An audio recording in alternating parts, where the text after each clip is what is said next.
Bab 1160. Aliansi pedang kami tidak terima.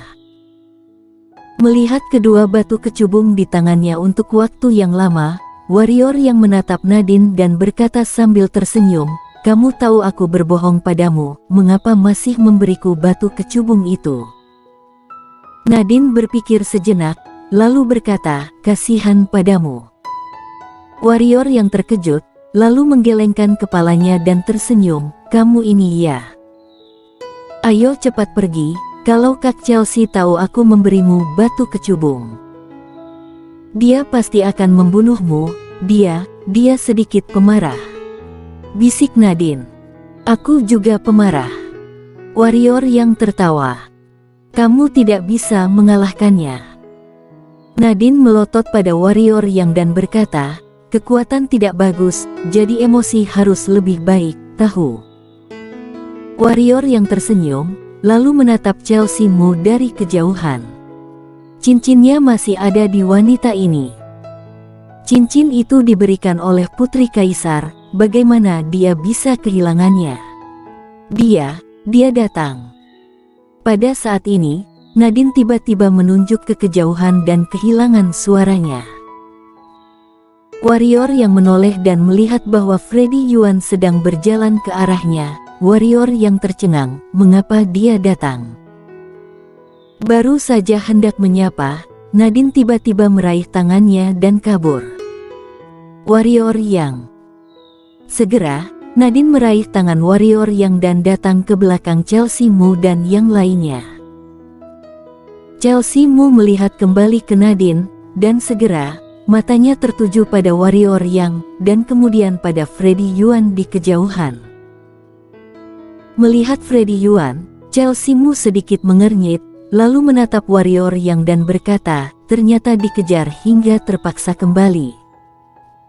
Mengatakan itu, dia tiba-tiba melihat ke tangan warrior yang. Di tangan warrior yang, itu adalah batu kecubung yang baru saja diberikan Nadine. Melihat dua batu kecubung ini, niat membunuh melintas di mata Chelsea Mu, tapi dia tidak melakukan apa-apa, hanya menatap warrior yang dengan dingin, lalu menoleh. Nadine merasa lega ketika melihat Chelsea Mu tidak mau melakukan apa-apa. Dia menoleh untuk melihat Freddy Yuan di kejauhan. Freddy Yuan masih berjalan ke arahnya. "Kamu, jangan takut, dengan Kak Chelsea di sini, orang itu tidak akan berani main-main." Nadine menghibur warrior yang. Melihat Nadine, warrior yang merasa hangat hatinya, tersenyum ringan, dan tidak berbicara. Freddy Yuan sedang berjalan menuju warrior yang ketika sebuah suara tiba-tiba muncul di benaknya, "Bukankah kamu ingin membunuhnya? Aku akan memberimu kesempatan." Transmisi suara energi hitam. Freddy Yuan tercengang, dia berhenti, memandang Chelsea Mu di kejauhan, dan berkata, "Bunuh siapa?" Chelsea Mu menoleh dan melirik warrior yang, lalu transmisi suara energi hitam, "Dia." Freddy Yuan. Pada saat ini, suara Chelsea Mu terdengar lagi di benak Freddy Yuan, "Aku akan pergi nanti, kamu mengambil kesempatan untuk melakukannya. Jangan khawatir, pasukan penelan jiwa dan orang-orangku tidak akan menghentikanmu." Meskipun dia bisa membunuh, tapi itu akan mempengaruhi hubungannya dengan Nadine. Dia tidak ingin mempengaruhi hubungannya dengan Nadine untuk seorang pria. "Kamu gila." Pada saat ini, Freddy Yuan tiba-tiba menatap Chelsea Mu. Kali ini, dia tidak menggunakan transmisi suara energi hitam, jadi semua orang di sekitar mendengarnya. Mata semua orang beralih ke sisi ini. Chelsea Mu sedikit mengernyit, tetapi Freddy Yuan mengabaikannya, berjalan langsung ke warrior yang, dan kemudian membungkuk ke warrior yang di bawah tatapan heran Chelsea Mu dan yang lainnya. Sebenarnya, antara dia dan warrior yang, tidak perlu memainkan tipuan semacam ini, tetapi dia adalah orang yang cerdas dan tahu apa yang harus dilakukan dalam situasi ini. Warrior yang mengabaikan tatapan terkejut dari Chelsea Mu, Nadine dan orang lain di sekitarnya memandang Freddy Yuan dan berkata, "Mengapa kamu di sini?"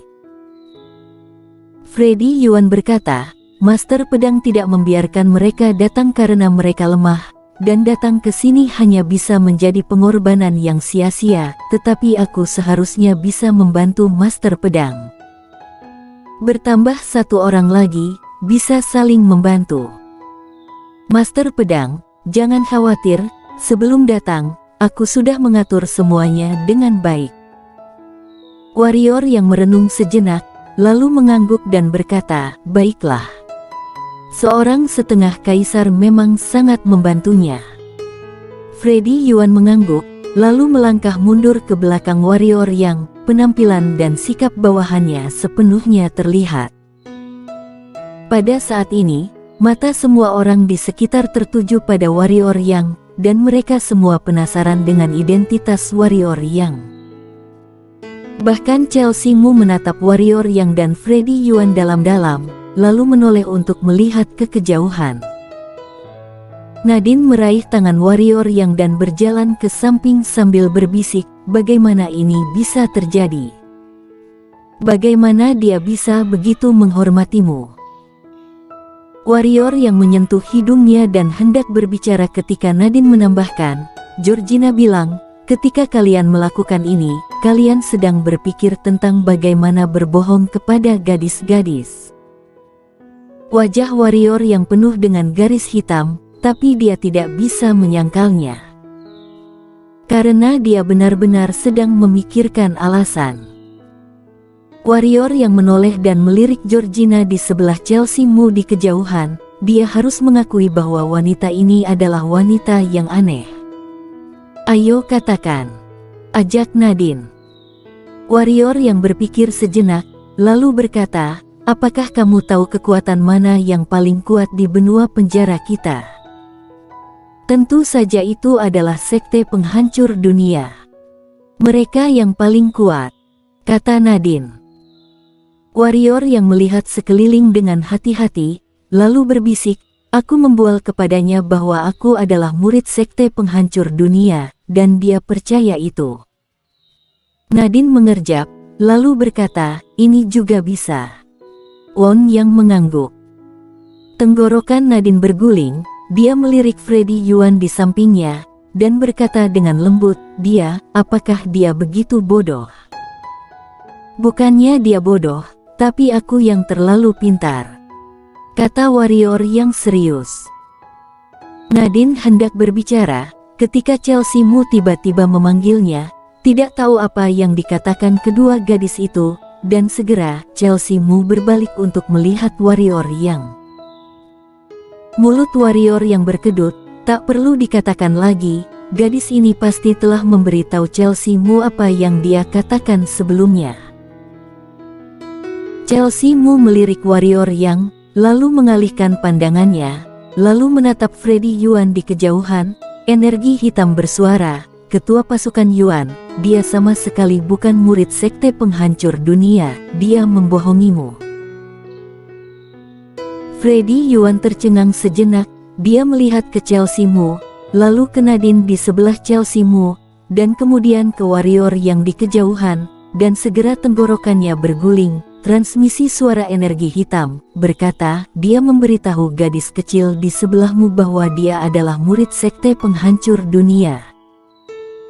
Chelsea Mu mengangguk, lalu melirik warrior yang di sampingnya dengan seringai di sudut mulutnya. Melihat Chelsea Mu mengangguk, ekspresi Freddy Yuan langsung menjadi menakjubkan. Dia menoleh dan melirik warrior yang dengan lebih hormat di matanya. Chelsea Mu tidak percaya warrior yang adalah murid sekte penghancur dunia, tapi dia percaya. Super jenius semacam ini hanya bisa dikultivasikan dengan kekuatan sekte penghancur dunia. Apa keberadaan sekte penghancur dunia? Itu adalah kekuatan pertama benua penjara. Paha. Ini paha asli. Harus dipegang erat. Kegembiraan dan antusias muncul di wajah Freddy Yuan. Melihat ekspresi Freddy Yuan, Chelsea Mu tercengang, mungkinkah otak Freddy Yuan ini rusak? Sangat senang mengetahui bahwa dia telah dibohongi. Semuanya, pasukan penelan jiwa kami keluar dari perebutan nadi spiritual. Pada saat ini, suara Lian Ye terdengar di lapangan. Mata semua orang langsung tertuju pada Lian Ye di lapangan. Mata mereka penuh dengan kebingungan, kenapa pasukan penelan jiwa menyerah. Warrior yang memandang Lian Ye, wanita yang sangat pintar. Awalnya, dia mengira Lian Ye juga dibingungkan oleh nadi spiritual, tapi sekarang sepertinya tidak. Jika tebakan dia benar, alasan mengapa wanita di hadapannya bersikap ikut serat dalam perebutan nadi spiritual pastilah untuk mendapatkan keuntungan. Penarikan mundur pasukan penelan jiwa pasti dibayar oleh pasukan singa salju dan beberapa orang tua lainnya. Benar saja, setelah Lian Ye mengumumkan pengunduran dirinya, pasukan singa salju dan lelaki tua di sebelahnya menjentikkan jari satu demi satu, dan cincin penyimpanan muncul di depan Lian Ye. Ketua pasukan Ye, jangan ingkar janji. Tetua Mo menatap Lian Ye dan berkata pelan. Lian Ye melambaikan tangan kanannya, dan semua cincin penyimpanan disimpan olehnya. Dia melirik semua orang dan berkata, pasukan penelan jiwa kamu punya reputasi seperti apa, semua orang pasti pernah mendengarnya. Jika aku bilang mundur maka pasti mundur. Aku hanya seorang wanita lemah yang hanya ingin hidup dalam kedamaian dan stabilitas, dan tidak memiliki banyak ambisi, jadi aku memilih untuk mundur. Semuanya, sampai jumpa di masa depan. Kemudian, Lian Ye tidak ragu sama sekali, dan membawa pasukan penelan jiwa berbalik untuk pergi. Pergi. Kamu mau kemana? Pada saat ini, sebuah suara tiba-tiba terdengar di lapangan, dan kemudian, ruang ujung langit sedikit bergetar, dan kemudian seorang lelaki berjubah hitam dan 5 lelaki tua muncul di ujung langit. 5,5 kaisar. Ekspresi semua orang berubah, dan mereka semua menjadi waspada. Mereka orang kota kiamat. Pada saat ini, seseorang di lapangan berbicara. Semua orang melihat ke dada pria berjubah hitam itu. Di dada pria itu, ada tanda kotak kecil, yang merupakan tanda kota kiamat. Setelah mengetahui identitas pria berjubah hitam dan yang lainnya, pasukan singa salju dan setengah kaisar tua di sekitarnya tampak jelek. Pria berjubah hitam itu melirik orang-orang di lapangan dan berkata, semuanya, reruntuhan ini termasuk dalam lingkup pengaruh kota kiamat aku, tetapi kalian semua masuk tanpa izin dari kota kiamat kami untuk mencuri harta karun di dalamnya. Ini agak tidak masuk akal, kan? Tidak ada yang berbicara, dan tidak ada yang berani berbicara. Meskipun semua orang tidak senang, tapi tidak ada yang berani menyinggung kota kiamat. Karena kekuatannya kuat, dan tentu saja apa yang dikatakan orang lain adalah yang benar. Senyum muncul di sudut mulut pria berjubah hitam itu, dan berkata, tentu saja, kota kiamat kami selalu memberikan pengampunan dalam mengambil tindakan. Hari ini, selama orang yang hadir pergi, dan menyerahkan setengah dari apa yang telah mereka dapatkan dari reruntuhan, maka bisa pergi sendiri. Jika tidak mau, kamu bisa maju sekarang. Tidak ada yang maju, siapa yang berani maju? Melihat ini, pria berjubah hitam itu tersenyum dan berkata, karena semua orang tidak punya pendapat, mari kita mulai sekarang. Suara terdengar, seorang pria berjubah hitam, dan sekelompok pendekar hitam berbaju besi muncul di pintu keluar ngarai. Ada sekitar 1.000 orang di pihak mereka, semuanya pendekar suci tingkat tinggi. Aku harus mengingatkan bahwa kami juga memiliki orang-orang yang menjaga pintu keluar, jadi ada orang yang beraji mumpung, maka berhati-hatilah.